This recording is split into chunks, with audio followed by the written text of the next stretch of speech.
Billy,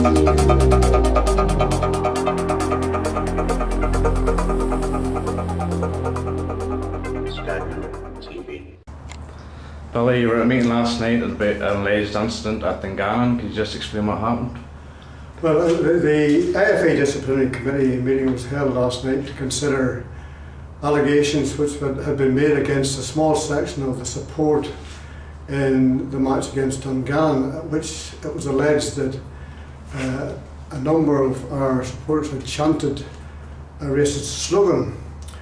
Now, the club had carried out extensive inquiries into the match delegates and the match referees' reports amongst our own supporters, amongst club officials, through looking at exchanges on the internet forum, and talking to many responsible people, some of whom were actually in the small section of support themselves.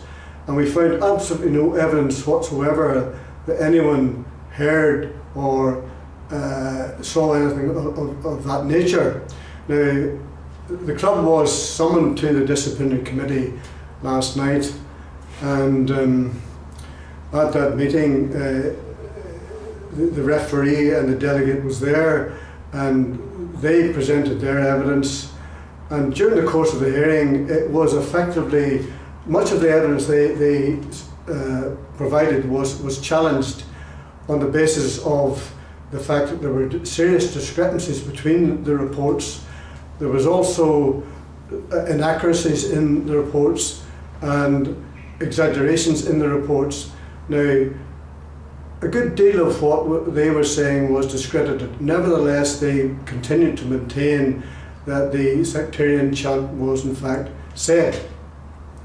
The club had provided extensive written, oral evidence to the committee, and indeed during the course of the hearing we managed to persuade the committee that they should in fact view the video evidence which the club, which Andy yourself had taken.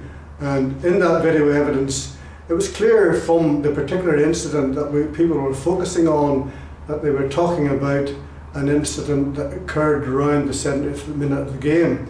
And anyone listening to that particular piece of tape would clearly hear not a sectarian chant, but the use of the word fat rather than the word black. So this was viewed by the committee.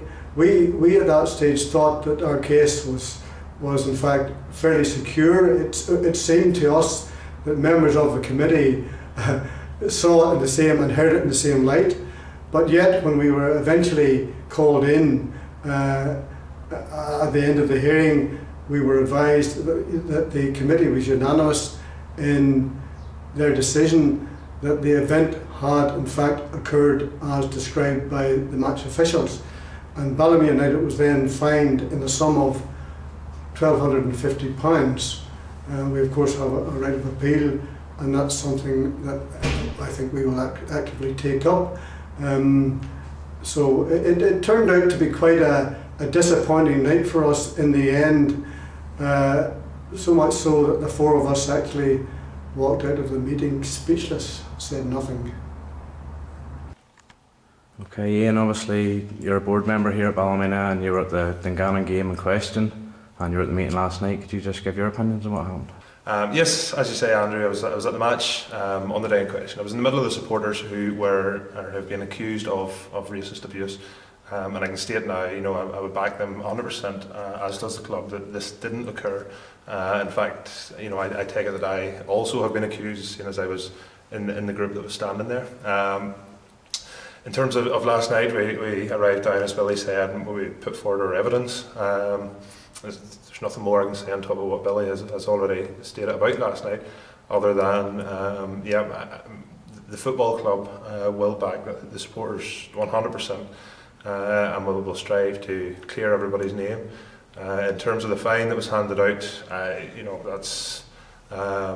that's one thing, but I mean the most important thing to me is the fact that the name of the club and the name of the supporters has been blurred here, has been dirtied, and we're working hard towards trying to clear that.